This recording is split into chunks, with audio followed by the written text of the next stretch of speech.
Uh, Great. I'll take these off unless I need them. You never know. Every You are welcome to wear them. Do whatever makes you comfortable. I love how your set is evolving over day. time. Yeah, this is the set that I used for the Shift Network course. But I'm actually sitting where the crib goes. So in order to do these things, I have to move the crib. And yeah, Reorganize your home. Well, thank you for yeah, doing that. I really appreciate you it's doing great. this. I have a little Word document that I need to open up.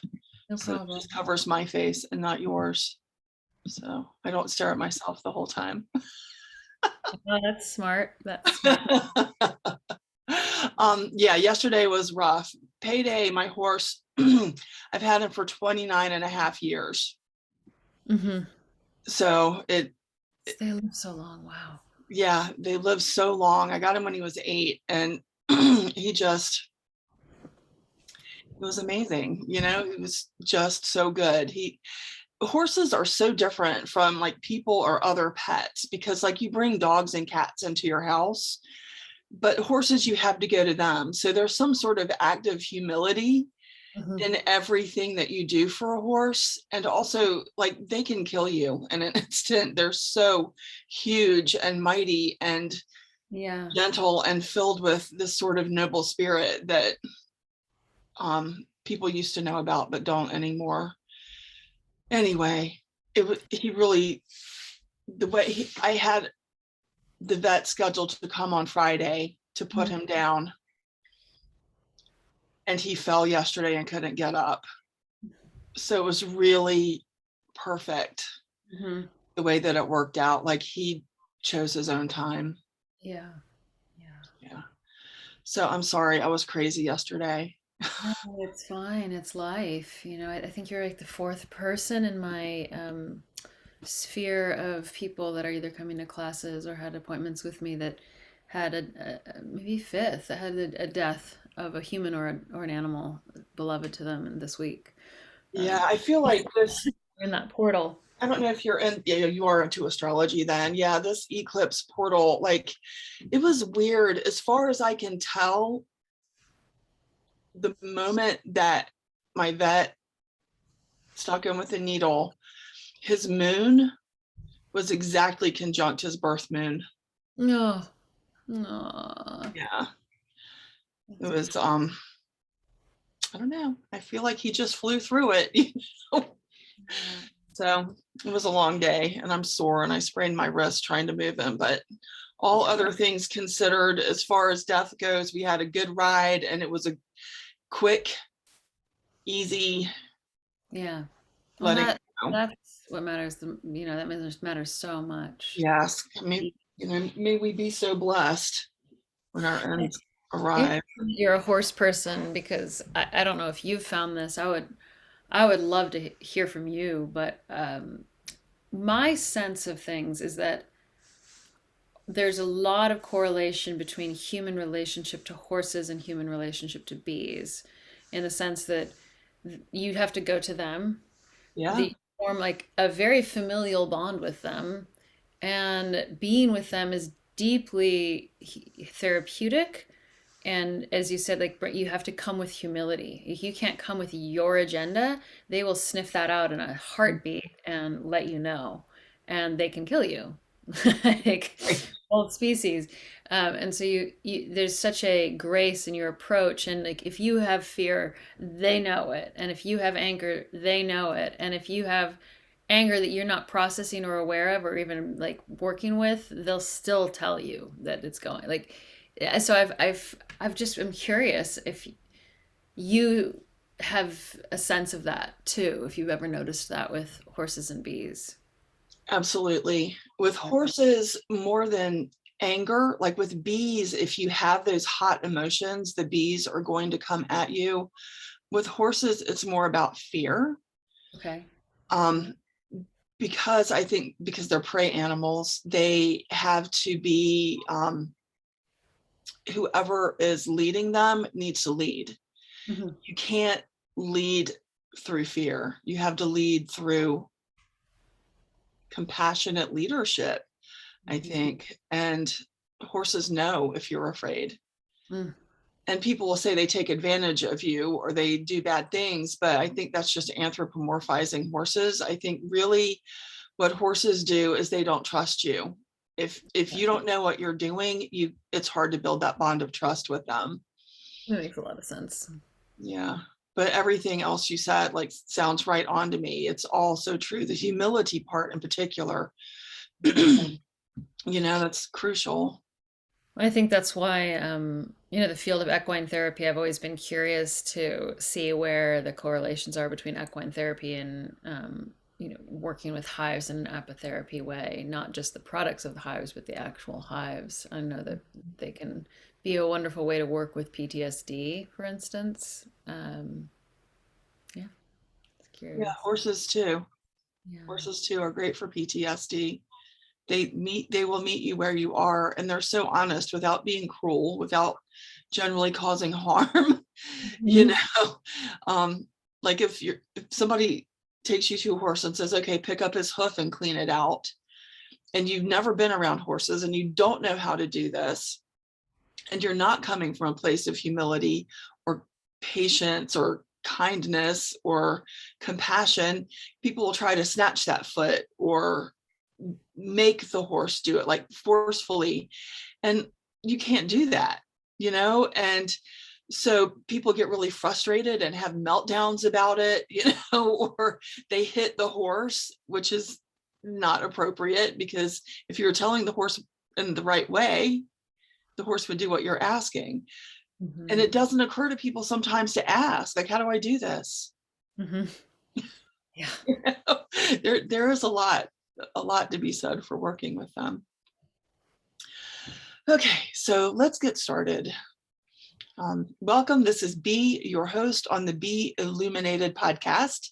Today, I'm talking with Ariella Daly. Ariella is known for her work with bees and with the offerings and teachings of the shamanic beekeeping mysteries of Europe. Um, she and I know each other because she's one of my teachers. I have followed her on Instagram for a long time, and this past year took a 10-month women's beekeeping apprenticeship with her, which was magnificent and deep and life-changing. It was really the big thing that I committed myself to for my own inner work this year, and I am so grateful for it. Um, so welcome, Ariella, and thank you so much for joining me. Today, we're going to talk about the territory of your heart home and your sacred work in the world. Mm. So I want to open by asking you just a couple of questions. What are your preferred pronouns? Mhm. My preferred pronouns are she, her. Okay. And where are you located in the world, and whose indigenous lands are you Yeah. on? So I'm in southern Pomo territory. The area is known as Sonoma County. It's just north of San Francisco area, north of Miwok territory. Yeah. Thank you. Mhm. Can you tell us something about your own heritage of blood? Certainly. I am mostly of the various Celtic nations when we look at DNA and heritage. So, family from Scotland, from Wales, from Ireland, from England, and a little bit of Brittany. Um, yeah, so that's a little bit about my heritage. And I've always been really interested in it from a very young age. Music brought me there. That's kind of how I got into it. And, um, and dreams. Yeah. My father is a big dreamer, so we always shared dreams at an early age, and that helped me connect to the stories and the myths and the legends of the Celtic Isles and the Celtic peoples. That is so cool to Hmm. have that sort of introduction in your home from a parent, Yeah. bring you into the ways of dreaming. And I kind of left that out of your intro. Uh, yeah, but that is a big part of your work, right? Dreaming and dreaming with the bees. Yeah. I'd Mhm. love to come back to that because that story about the bees in your home is so cool. The last of these intro questions is, where in the world feels most like home to you? Oh gosh, I wish this was an easy answer. It's not an easy answer. Part of me will always be, crafted body and soul from the Yuba River in Northern California, where I grew up. So that's Nevada City, Grass Valley region, Nisenan Territory, and the Oaks and the Manzanita. Um, but I've always had a really hard relationship with the dryness here and various other aspects of the landscape. So it's a mixed love affair. When I went to England for the first time, I had that resounding experience of home, England and Scotland. I did spend a semester in Ireland, and I thought that would be the place, but it's been England over and over again, and really specifically the southwest of England, Cornwall and Devon. It to a point of it's almost like made me laugh. Like it's just it's not like, oh, I feel at home and it's some exotic whatnot. It's very much just the southwest of England, and like, sure, I have family heritage there, but um, there's something about the walking that can be done there that really calls to my spirit. So Yeah. there's no there's trespassing signs everywhere here, and you could get shot if you trespass on somebody's land. And where I grew up, there was a lot of grow scenes, so there's just there was a lot of it was dangerous to just wander in the woods because people were protecting marijuana crops, and so you couldn't just go wandering. And in England, you can like there's pathways through people's properties, and there has to be, it's law. And when I get moving and walking through the hills and the valleys and the moors, I just come alive, rain or shine. Yeah, amazing. There's that Welsh word, I think it's hiraeth or something like that, for I this don't. longing for a home that you've never actually lived in. Mhm. I'm sure somebody will share that with me later, but I love that feeling of being somewhere that makes your heart sing, or your body feels the land in a way that you don't always feel in your body. And being able to get out and walk on it is one of the best ways, really, Yeah, to be embodied on the land. I agree. I was at a workshop in Point Reyes with mythologist Martin Shaw a number of years ago, and he was talking about how when we sometimes we don't even mean to have it happen, but we get claimed. Places claim us, and that when we have to actually move beyond the cultural aspects of place and just go straight to the land, and there can be this moment where the land claims us, and we might not know anything about anything about the place other than, wow, that grove of redwoods claimed me, and I'm bound to it for the rest of my life. And it can be anywhere in the world. And I love this idea of this intelligence of the earth and nature claiming us to it, holding us to it, versus us imposing ourselves upon it. Yes, So that's such a Christian notion, right? We are in control. We name the animals, and we are over them. But realistically, nature and humanity are not two separate things. We are nature. We are part of nature. And there's this sort of false division between self and the natural world. And really, we just are part of it. And I mean, the word's escaping me right now, but we are subject to its actions and decisions and rules. You know, yeah. if a bear comes wandering by and it's not hungry, then you're lucky. And if it's hungry, you might not be very lucky. You know, there are all kinds of things that are true when Oh, you're we on. forget it. We forget all the time, and we get such a fear of being out in nature, or it's dirty or whatever it is. And I see that a lot. But we are grown out of the earth. I I remember the first time I was introduced to eco psychology and the concept that we are an aspect of the earth that's self-reflective, and I loved that. Like, right, we're part of it. We're not. we're not the disease, you know, on the earth. Which a lot of I hear that a lot. You know, we're like a virus, we're like a disease, and Mm, our actions are certainly showing that there's a part of that that's true.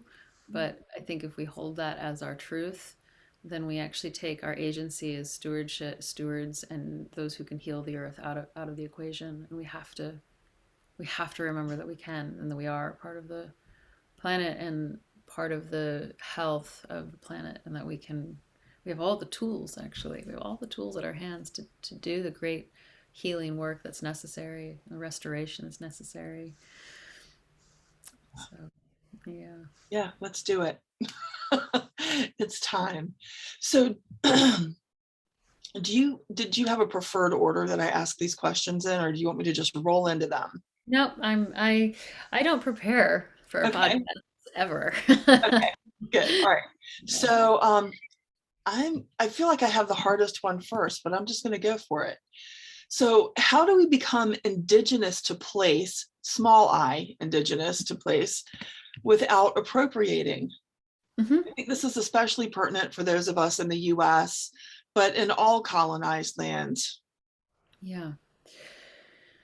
So I think that there are a lot of different answers to that. And those answers involve different doorways. So we're looking for a doorway into what it is to become indigenous to place. And I think a lot of that has to do with really allowing yourself to be local. So an example with bees, I mean, I'll talk about bees. Um, when when you become a beekeeper, you have an opportunity. And sometimes that opportunity is missed and sometimes it's forced on you. But that opportunity is to, in order to keep those bees in greatest health, and if you're really fascinated by them and really want to learn about them, you have to pay attention to what's blooming, what's dying away, when the nectar flow is. And if you're paying attention to those things, then most likely you're paying attention to the weather. And if you're paying attention to the weather, most likely you're paying attention to the seasons.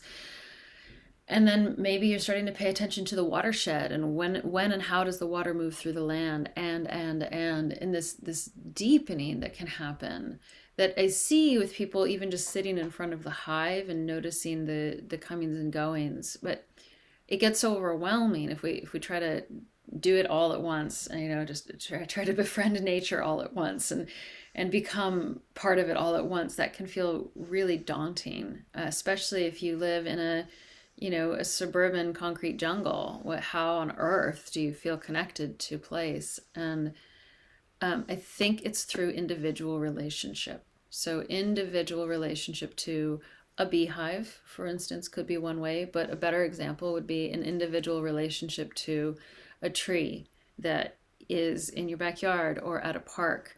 And, the audacity to act as if, to treat it like it's conscious and can receive your praise, your blessing, your conversation, the tip of your hat, the touch of your hand, whatever it is, to actually start to approach individual land formations, trees, plants as intelligent and having a spirit. And if that's the case, then we're no longer romanticizing this idea of becoming indigenous to a place. We're actually just working on the day-to-day relationship of saying hello to that oak tree, or noticing, oh yeah, there's that squirrel family in the park and I see them all the time. It's not just squirrels, it's a specific squirrel family. It's not just the fact that there are hawks. There's a red-tailed hawk that's always in the park. And this is true whether or not you live in a suburban area or in the country. Nature is everywhere. It's happening all the time. Greet the dandelions when they push through the concrete. They're striving to exist and to live. They're not just weeds, right? So Right. these are the ways that I personally work with that.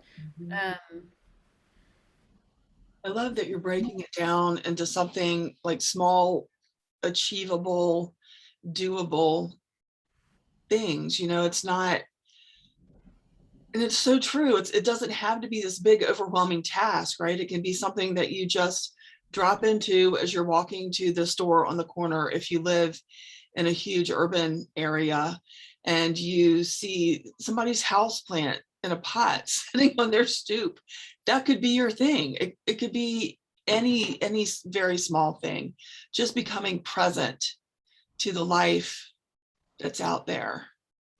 And go with what brings you alive. So you might not be all that interested in trees. That's okay. There might be a, you know, a pond that you like to pass by and you just like the light on the water, and that's enough. It's just it's this is acknowledging, greeting, saying hello. You don't have to say it out loud. You can say it all in your head. Yeah.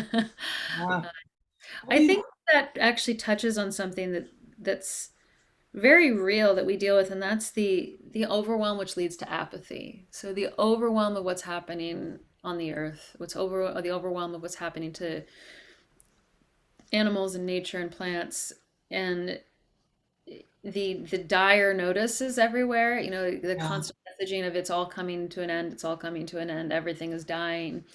When that's the message and it's an important one, we need to know about what's actually happening. But when that's all you hear, it gets so overwhelming you just want to shut off. Like there's definitely times I can't even handle turning on the news. You know, like we hear about this in politics, how people check out of politics because it's too much, it's too overwhelming. Well, it's the same with environmentalism and nature, and that apathy.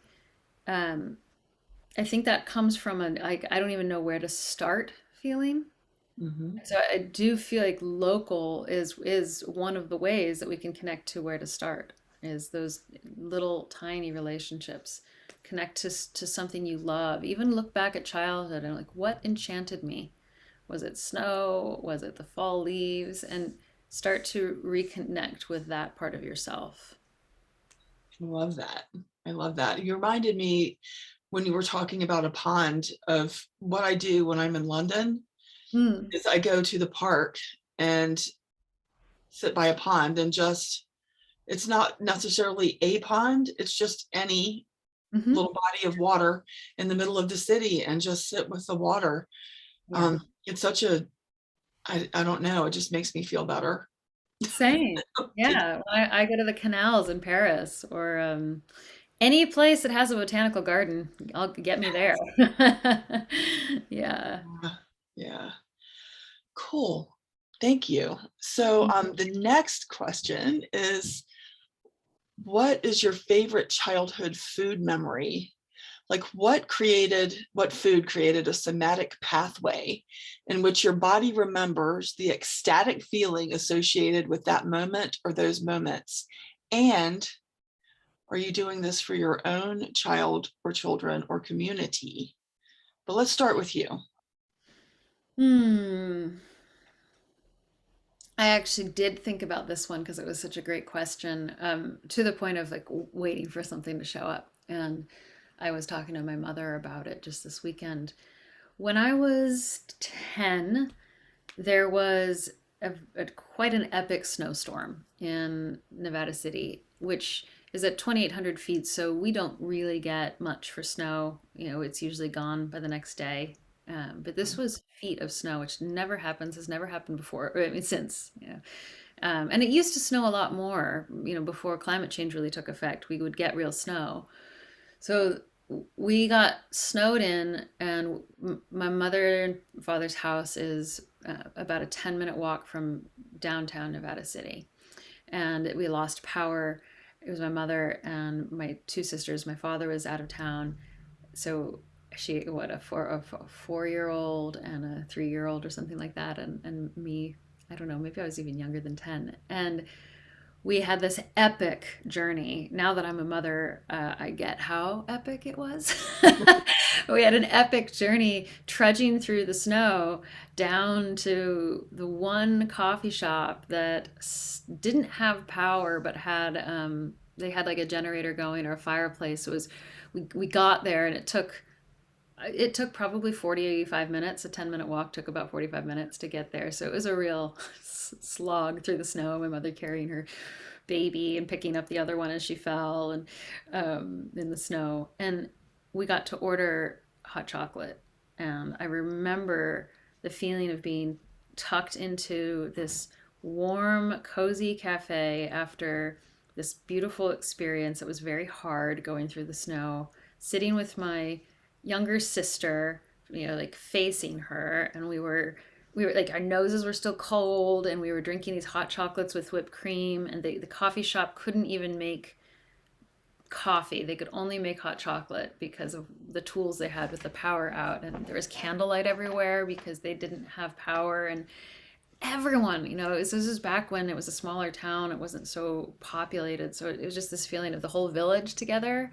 And it was one of the most powerful somatic village feelings I've ever had. The only other time I've ever experienced that is in Ireland and England and pubs, but we don't get that here. I don't get that where I live, and I live in a very small, I grew up in a small artist community, and it was just, it's that whole sensory experience, having earned the hot chocolate, and what a treat it was, and how magical it was to have this much snow, and how fun it was, and how everybody came together and everyone was supporting everyone else. I just remember how special it was.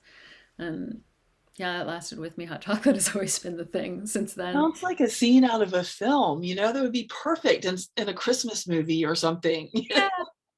Yeah, it very much felt that way. I actually have never connected these two things, but for many years when people would ask like what was my favorite meal, I was 19 and I was in Paris and I was alone and I was hungry and I had just lost my hostel, so I had to go find another one, and I had to slog my backpack across Paris, and I was just had missed the lunch hour and couldn't figure out where to eat, and everything was too expensive, and it was just, I don't know if you've ever had this experience, but when you're actually like so cranky that you're cranky at yourself, there's no one to be cranky near. You're totally alone and you're just kind of being a little cranky person to yourself. And I saw this beautiful hotel that was like, like you got to dress up for this hotel. Big plush seats, and it was so cozy. And I decided, and I was in like backpacking gear. I was 19, and I decided, you know, screw it. And I went in, and it was, the waiters with like the towel and everything. And I ordered myself a hot chocolate and chocolate mousse because I was 19 and I could, and I was traveling alone for the first time and I'd skipped lunch. And it was the best thing I've ever done in terms of like a food decision in my life. It took me like right into like, what a treat. And I was so tired, and I had earned the hot chocolate, and like I'd never connected that experience to the snow experience. But yeah, like this way we like, it's a very, what is it that's somatic, it's a self-love action. Yeah, it takes you home. It really does. And home not necessarily being a physical place, but a feeling, Yeah. right? It can just reconnect you to that feeling of safety and being warm and in a glowing space. Mhm. Just that's beautiful. Yeah, and Oh, I couldn't afford to have eaten lunch there. That wasn't an option for me. I was on a backpacker's, budget, but I right. could afford a hot chocolate and a little chocolate mousse. So it Funny was very because I brought hot chocolate with me to our talk. well. Someday I'll be giving that to my child. She's just on the straight milk right now, Still but pretty she will. tiny. Yeah, very Yeah. tough. Okay. Okay. This one is really funny. So I did like a question on my Facebook page and said, if you could ask like spiritual people or something, whatever, one question, what would it be? And somebody said, do you have directions back to the mothership? And at first I thought, okay, that's kind of wacky, but I thought about it a little bit more. And I was like, okay, how do we go home from here? Hmm. How can a humanity living in today's world find a place of ease, succor, and safety in the midst of a frenzy of digitality, dissociation, consumerism, overconsumption, and capitalism gone wild? Hmm. Those are a lot of really big words, and I know you're good with big words, but really, there's so much of living up here Yeah. out there. And if home is that feeling that hot chocolate gives you, Maybe that's the mothership after all. I think I used the word door earlier. I think first and foremost, we have to recognize that there are infinite doors back in, right? You call it home, I call it back in. Um, and that I, I feel we can't choose just one. One might be the way that you start to open something up for yourself, but um, how do I explain this? Not just one. Um, there's these two things that I'm thinking of. One is that yes, going very deep in one vein can really start to help like flower things out for you. So let's say you do go towards a practice, and that practice maybe it's a yogic practice, and it inspires you, and you go deeper and deeper and deeper in it instead of trying to like do the next thing and the next thing and the next thing and the next thing um, to fill that starvation for depth and soul. I think there's a place for going very deep, but I also think that we have to use multiple tools at this point. So this is not really answering that question entirely because it's a very complex question, but It is. And um, so whatever yeah. way you go with it is good. Um, there's a it's so complex because there's so many quick and easy answers that we might say that are not. So I could say, well, anything that brings you back to the land. How many people have no idea what that even means or how to connect with that? You could talk about dreaming too, Ariella. You know what I mean? This is one of those things, a practice that can Yeah, help bring you back. it's all very true, and I think part of it is access and resources. And so when we talk about going back, we have to really acknowledge that there is an issue of privilege around this. That's what I mean. Like, can can you go back to the land? It's a lot easier if you live in a community where everything is farm to table, and that's part of the lingo, and that's part of the, how people relate. And there are, little artisan farms everywhere. What does it mean when we look at communities where that's not accessible, or individuals who can't go back to dreaming because they're raising three kids by themselves and work two jobs. So we have to address, yeah, we have to address privilege, absolutely, if we're going to address ways back in. And that's why I think very small, like digestible tasks are the way. When we try to look at like, well, now I need to get into a spiritual practice in order to find my way back home, or now I need to get into gardening in order to find my way back home. It's it's actually, for me, it's very small, measurable is not the right word, very small daily actions Mhm. that are in a way ritualized. So we've lost the village in Western capitalist culture, and we've lost the ritual, we've lost rites of passage. And anything, we do know how to ritualize because we do it with coffee, we do it with our sports, we do it with, in terms of like modern so, society at large.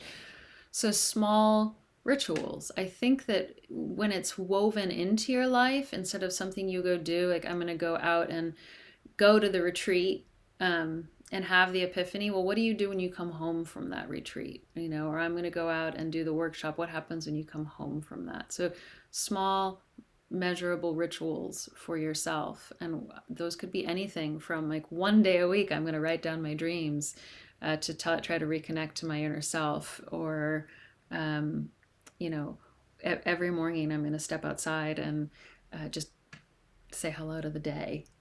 It can be many different things, but I think if we try to look for the way back through grand actions, we'll we'll miss it. Mhm. I think there's so much sense in what you're saying. And while you were talking about ritualizing small daily things, I've we haven't had a kitchen for over a year now. We have a shed in the backyard and our kitchen's out there and it's great. Like I'm super fortunate. I haven't had a dishwasher for over a year either, and I've had to hand wash the dishes. So I have this little tub, and this is something that is, I and don't get me wrong, I don't enjoy washing the dishes, right? Like this is not something that thrills me to death. But when I'm washing the dishes, I'm here in this moment doing this task for this purpose so that I have dishes to eat off, so that my husband has clean dishes. You know, I want to say I'm not a single mom raising three kids now, by the way. I did that for a decade though. Um, and so this sort of idea of chop wood, carry water, or grow corn, you know what I mean? Those things can also bring you home. Hmm. A meal can be a way of really creating home in your space, right? So those little things, I love that you're bringing it back to that every time. And so much of it is about this. We live in the era of great polarization, right? So there's Yes. rights and wrongs, and there's good and bads, and there's the left and the right, and there's the magical and the mundane, and we have this huge sort of gaping spiritual hunger going on for a lot of people in Western culture, and looking at, well, like the Christocentric model that's been the dominant model for a couple thousand years is not necessarily working. Doesn't mean there's anything wrong with Christianity, Christian mysticism, et cetera, but the way that it's been used to abuse and maintain white supremacy, et cetera, and patriarchy, yeah, that's problematic. So that model is crumbling for some people, and well, really for all of us, but some people are aware of it. And and then like we, at the same time, we're having this conversation about appropriation, and so where do I find spiritual roots, and what do I do, and where does it exist in me? And a lot of people I work with don't have an awareness of their actual birth roots, like where they come from in terms of bloodline, maybe, for various reasons. So even that's not necessarily a pathway. And so there's this kind of like grasping and looking for these big answers for like these big spiritual epiphanies and these big spiritual answers, and we start to romanticize. So we start to romanticize bee priestesses, for instance. A lot of people come to me and they want to learn about the bee priestesses. And yes, there were Melissa women in ancient Greece who were known as the Melissa, who were both nymphs, so mythical beings, although I'm not totally sure that the nymphs were mythical beings, because there's a possibility that that was also a title for a type of priestess. Mm. So we have the Melissa bee nymphs. We have and a nymph, if your listeners aren't clear about what that is, it's part nature divinity, part woman. Tells you a lot about how the feminine was perceived, right? Mhm. Deeply woven with nature. And then there were the Melissa temple priestesses who attended temples like the Temple of Delphi or the Temple of Aphrodite. And Melissa just means bees. So these were the translation would have been the bees. We were tended to by the bees, and they were involved in dream incubation, and oracular work and prophecy, and I see a lot of people come to this work really wanting to connect with the romanticized idea of what that is, and um, have it be in a way like so mystical and so holy that we forget that these were probably also just everyday women who baked bread and did the dishes and possibly raised children, probably. Some of them probably not, because of the different ways the priestess cults worked.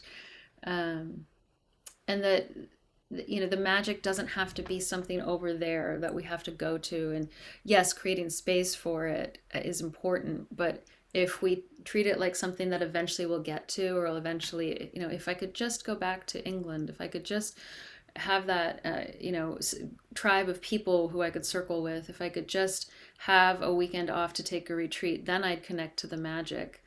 And we forget that the magic is actually held in the mundane. And when we look at traditions that actually were able to survive the witch trials and the Dark Ages, they survived by hiding in plain sight, by getting woven into mundane tasks. It's another door. You're Yeah. talking about that, and I'm coming back mentally to that word that you used earlier. It's a door into the mystical, because we're here in these bodies, right? Yeah. We're not here in this, we're connected, but we're in these bodies, and we're here to experience life through these bodies. Hmm. So doing actual whatever, washing the dishes, tending a hive, growing tomatoes, Yeah. changing a diaper, all of those things are, in a way, really where a lot of the magic is stored. And it's easy to forget in our search for this otherworldly, mystical experience. Yeah, and I love, I mean, I'm that. I've been searching for that mystical experience my whole life. I was a kid raised on myths and stories, and I think that that's incredibly valuable. Story is another way in, Mhm. mythic life, mythic stories, but it can get to a place of disassociation, and we're really not in your body. You're always seeking something else, and I think this gets a little more controversial, but I am personally not interested in ascending out of my body or ascending out of the earthly sphere. I came here to be part of the earth, and so um, I'm not looking to leave it. And I know that that might not be as popular a spiritual opinion Right.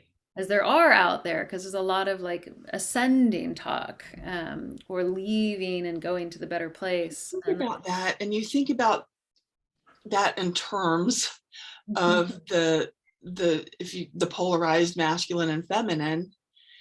If we're moving back into the feminine, which way are we going? Right. Right, because the masculine is ascending, right, and going up here, and the feminine is down here, and like the dark, earthy, right. chaotic, Yeah. in it, in Yep. it. Absolutely. And that's a big part of bee shamanism, is working with the wombic, working with the earthly, working with the serpentine energy of the earth. We're going down and in as a way. And that doesn't mean that the up and out isn't valuable, Mhm. but when that's been the focus, supported by Christianity, so let's remember that Christianity supports the idea of leaving the body and going to heaven and getting out of this hellhole that's the earth. And then a lot of spiritual traditions are also, it's like oh, this maps onto this well. This is, our culture was raised in this Christocentric idea. Breaking away from that has been happening, but with that can also be like, oh, that's a that's a better way to talk about that heaven thing, and I like that better. I'm not trying to diminish anybody who's having that experience, but Right, I am highlighting that still we are still working in this paradigm of, again, the masculine being the dominant narrative and the dominant way. And when we look at what it is to work with what we could call the feminine principle, although that's, and again, just a name, just right, one way to talk about it, that idea of going down and in. And if you look at Celtic culture, if you look at ancient Greek culture, the down and in, and the underworld, it wasn't hell. It was this deeply regenerative place, and this was place of initiation, and this was place of meeting really powerful beings like the Fae folk or Persephone, and going through transmutation and being reborn. And that's a really different lens, looking at the dark, looking at the earth, looking at the under beneath things, than what I would say is the dominant narrative about the down below. right, right. We definitely, when we talk about that, we talk about hell, which is Yeah. scary. This seems like a perfect place to move into talking about your sacred work. Mm. Um, and the whole question is, what is your sacred work toward healing humanity and the planet? But really, that's what your work is both. So we can just dive in here to whatever rises for you around that in this moment. Yeah. So my sacred work, don't we all just love like one line deliverables, don't we? We've been taught to have them, but I do have one, despite that.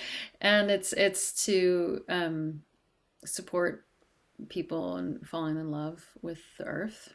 I think that's the baseline. That's the through line, and I use there are ways that I do that. I work with bees. I work with nature connection. I work with dreams. I work with healing modalities and seership modalities from within European bee shamanism. But ultimately, I just truly feel that if we can fall in love, if we can love, if we can be enamored with, if we can connect to the eros of falling in love with the earth and its creatures, then we want that. Then we want that connection, and we start to form relationships, and we start to foster connection, and we look at perhaps different ways to support that connection. And it's not just that we're fighting against the powers that be. We're actually creating regenerative and sustaining life pathways for ourselves and the generations to come.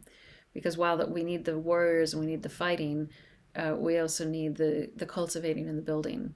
Um, that's what I would like to be doing, is helping with that through this relationship. Yeah. I love that. I wrote that down. That's going to be the name of this episode. Supporting people falling in love with the earth. I love that. It is, and I mean, we all know this, that falling in love is not easy. It happens, and then we have to confront the sheer terror of it. Like falling in love isn't just it is a beautiful thing, but think about the last time you really fell in love, or the first time you met your child. It's coupled with, oh my God, now I am woven to this being, this person, and I don't want to lose it. And I have to move through the grief of my child growing up. I have to move through the grief of knowing that this romantic moment that I'm in with this first love, with this partner, is going to change. And I have to move through the grief of letting them go. And I have to move through the grief of, you know, watching the fires burn through California. It's what happens when we love is that we also have to be in touch with grief. And I think when we are in touch with the grief and the rage and can feel it, again, referencing Joanna Macy's work, can feel it and move through it. What's there on the other side is incredible creativity and Mm. potential for connection and interconnection. I think of the fire, the thing about wildfire and its ability to germinate seeds that may have waited for a very, very, very long time, that won't bloom and it won't grow until there's a wildfire. Right. And are you at the end of wildfire season now?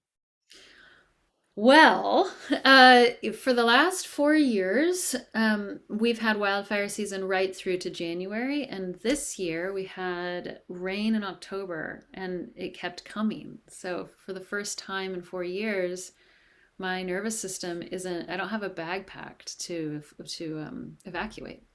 Wow. Yeah, I've had a real fall, and it's been incredibly cathartic and wonderful. I I love it so much. I love the rain so much.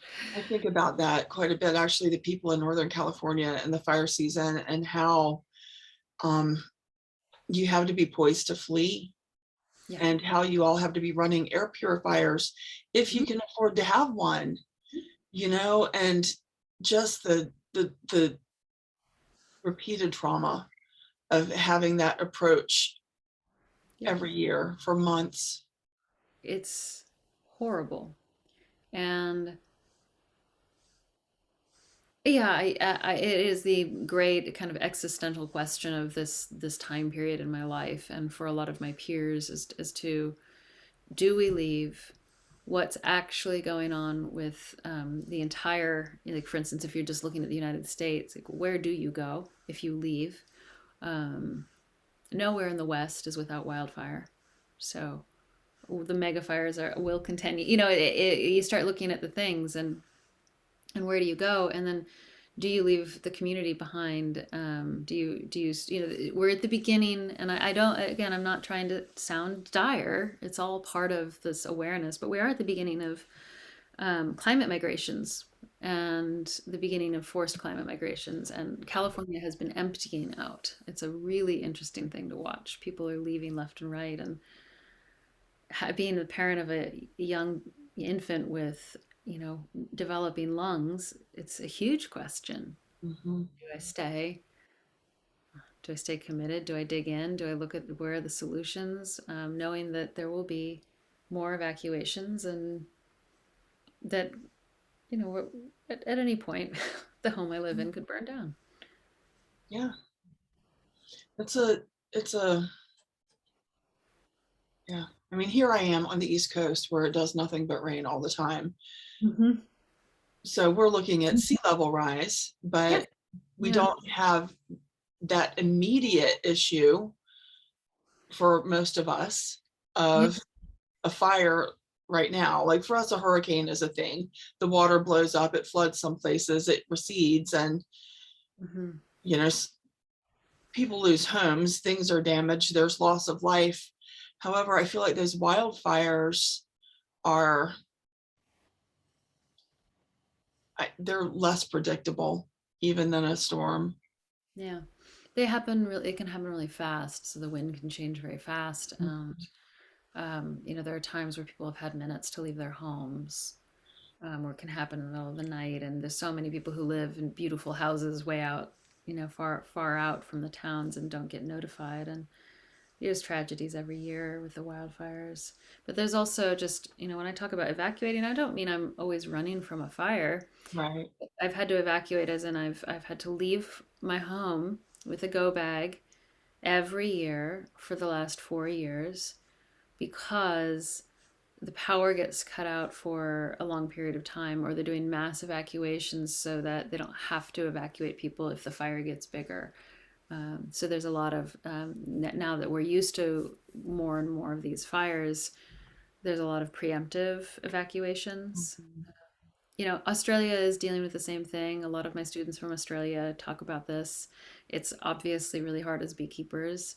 Um, and I think for me, the part of the gift of this, where else? Greece, Portugal, I have friends in there, Turkey, wildfire it's global right now. Mhm. And um, part of the gift is it's, I know this is hard to hear, but it's one of those things where I can't look away from climate change. Right. Yeah. As a beekeeper, dealing with 2 months of smoke, 4 months of smoke, can't take my kid outside. Um, you know, I I smoke is a factor in my beekeeping. It's not like, oh, maybe one of these years that could be a thing that happens. It's every year. And So, that is the whole thing. Like bees are, they know when they smell smoke, what's mhm. their job? So in a wildfire, bees will do one of two things. They will either take in a lot of honey and nectar and go into the deepest recesses, create a propolis wall shield, and go into the deepest recesses of their hive to try and hide to hide from it. And there's actual documentation of this in South Africa. Where they found incredible propolis shields from these bushfires that would come through, like temperatures of like 5,000 um, Fahrenheit, and something insane. And the bees would still be alive behind a propolis shield. But the other thing that happens, like in places where they're living in trees, is so these are rock cavities, but in trees, they will eat honey and they'll abscond. They'll fly out. They'll leave to try and escape the fire. And yeah, every year when it's, too many days of smoke in a row, I'll lose a hive or I'll get calls, people losing hives. They Mhm. leave. That's a fact. I mean, that's one of the big factors in your beekeeping, right? Is if you get too much smoke, then your bees are going to leave. Yep. And They're also going to eat through all their honey, and so even if the smoke goes away a month later, when it's they cold, might get robbed out. Like let's say the smoke starts in July, they eat through most of their summer honey, and then August, September shows up, and the out of balance wasp population gets out of control and starts attacking the hives that are weakened because they lost all of that foraging time and they lost their honey because they won't forage when it's smoking. So, yeah, it's a huge opportunity for learning about resilience of species and the many different factors that play into a balanced ecosystem, which can take you to the edge of great grief and overwhelm and then check out with apathy, or it can take us into what else is possible. And, there are big system changes that need to happen. A great example to come all the way back to your very first question about where I live is that we have an idea that was propagated by white patriarchs that there is the civilized territories, and then there's this thing called wilderness. Wilderness was created by basically like people like Thoreau and white men and people who wanted a place to retreat to that was away from the humans. But if we look at fire in the West and California and land management, we see a form of stewardship that was held by the indigenous peoples that existed all through the land. It wasn't like we live here and all of that is wilderness over there. The land was actually always being worked with and tended to and formed to deal with fire. I'm not an expert on this, so I probably shouldn't be talking about it too much, but I do know from, learning from friends and from local community that there was fire tenders and there were people who would actually do the controlled burns, et cetera, et cetera. This indigenous knowledge. And Mhm. it wasn't like, oh, there's pristine wilderness over there that we cannot touch, and then where the people live. It was I don't know what the word is, but I think you understand what I'm saying, that there is this tending to the earth, the stewardship. There's Mhm. stewardship. Right. And we can learn from that knowledge that is still held by indigenous people who are, starting to be Yes. courted for working with control burns and teaching us about land stewardship in relationship to fire. And that is possible, and little bits and pieces of that is starting to happen, but obviously it needs to happen on a mass scale. Yes, clearly. Yeah. There's so much that we need to learn and so many things that aren't working. And it's really time. It's just time to get on the ball. Andrew Harvey has 5 words for the way people are feeling right now. And I don't remember all of them, but there's denial, dissociation, and death wish are 3 of them. And I don't remember the other 2, but like it's not happening. Mhm. Denial, dissociation, it's happening, but I can't fix it, so I'm not going to deal with it. Yeah. Death wishes, I can't fix it, I may as well just die, like forget it all. Mhm. And just there were 2 more that were in between, denial and death wish, but it's a real thing, just this whole spectrum of where people are, and we are less than a decade away from complete climate collapse where we can't go back. Like there's no turning around, according to the scientists for oh my gosh, my brain is blank, but actual scientists, Yeah. not armchair scientists like me. um you know Yeah. what is the it's not NATO, but the big, okay, my mind is completely It's blank. okay. I'm a new mom, and I know exactly what you're talking about, but there's I no know. word. I'm an old mom. I don't know if it ever got better. Like I had a bunch of kids and then there was menopause and my brain is just gone. So, um, okay. Well, is there anything else that you want to share? Is there any sort of thread that you feel like has been left untied that you want to Hmm. drop into?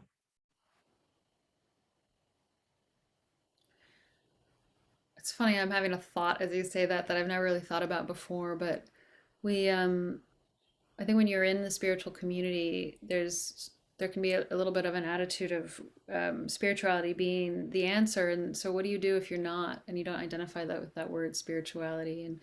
Um, and I think that it's the theme of this call today with you and I, coming back again and again to the simple things and the simple the small piece of land that you can work to preserve, the small actions that you don't have to necessarily even identify with spirituality or spiritual practice to have a deep and abiding connection with a garden or with the bees or with the moon.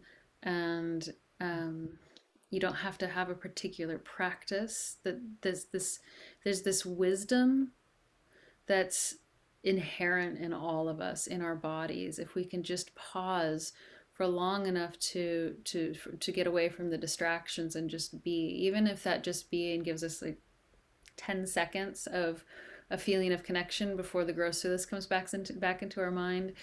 So, you know, I'm thinking of the people who might not necessarily identify with a spiritual tradition or might not necessarily identify with even like farming or connections to nature.